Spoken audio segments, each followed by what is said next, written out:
अब जरा देखिए, ईरानी हमलों के बीच सेंटकॉम चीफ ब्रैड कूपर, उनका पश्चिम एशिया दौरा, बहरीन, कतर, कुवैत और जॉर्डन के नेताओं से मुलाकात होगी।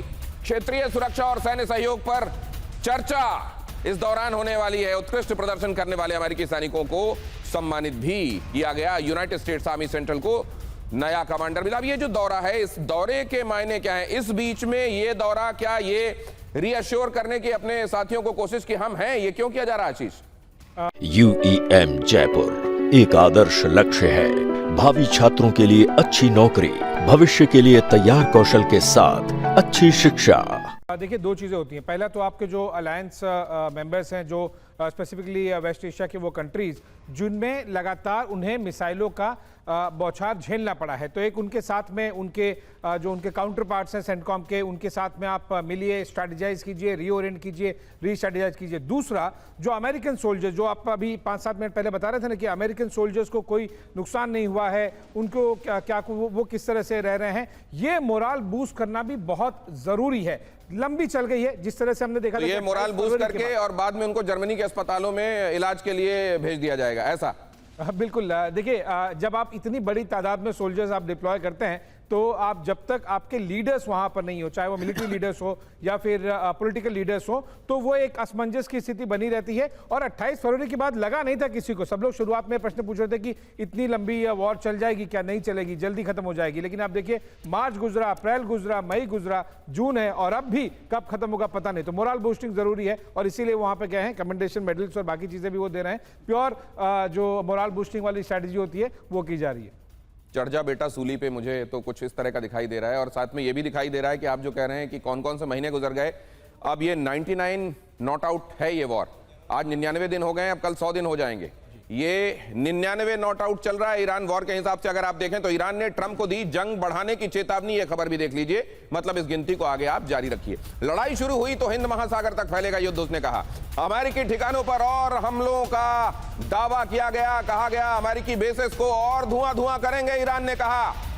बाब अल मंदेब से भूमध्य सागर तक बारूदी विनाश की वार्निंग। बार बार अब धमकी में बाब अल मंदेब का जिक्र करना नहीं भूलता है ईरान।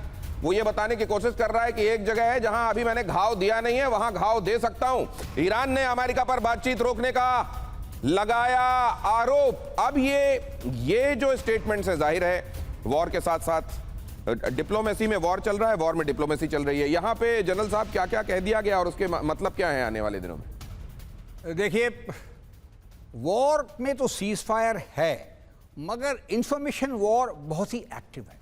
तो ये जो हम इंफॉर्मेशन वॉर की जो आजकल लड़ाई चलती है, बहुत ही महत्वपूर्ण है।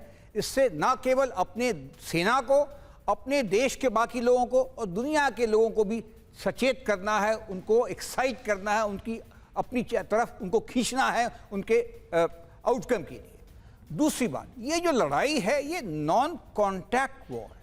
इसमें सेना, थल सेना का कहीं इस्तेमाल नहीं हो रहा। ये सिर्फ हवाई हमले भी किए जा रहे हैं, फेनेटिक्स है मगर नॉन कॉन्टैक्ट है।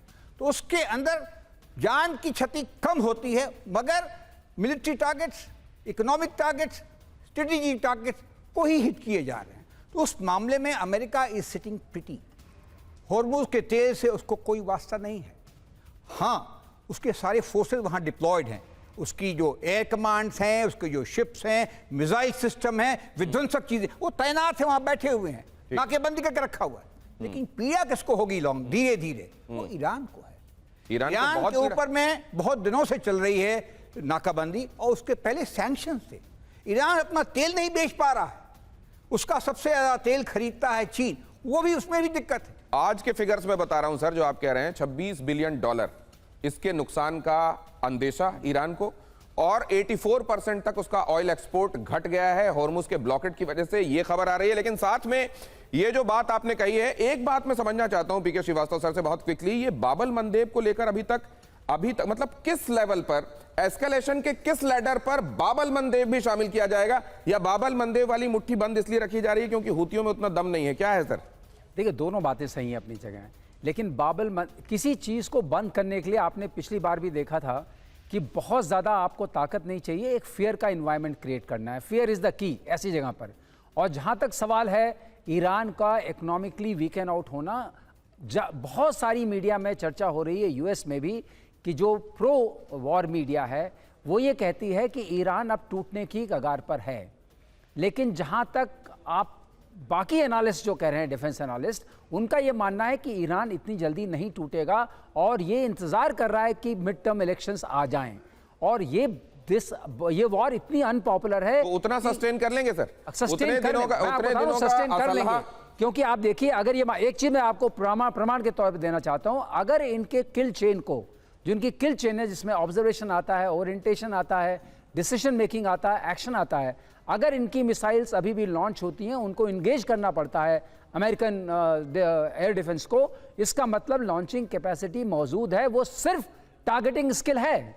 तो अगर ये स्किल नष्ट नहीं कर पाए, और जहां तक आप बात कर रहे थे बीच हेड को जो ये डेसिमेट करने की कोशिश कर रहे हैं, कोस्टल एरिया में जो अटैक कर रहे हैं, वहां के रेडार्स को जो नष्ट कर रहे हैं, वो एक इंडिकेशन जरूर देता है कि शायद ट्रंप ये भी इवेल्युएट कर रहे हैं कि अगर हमें बीच पर लैंडिंग करनी पड़े, ग्राउंड फोर्सेस को भेजना पड़े, and there is some evidence of और some indication of contact warfare, उसके लिए ये करना जरूरी है।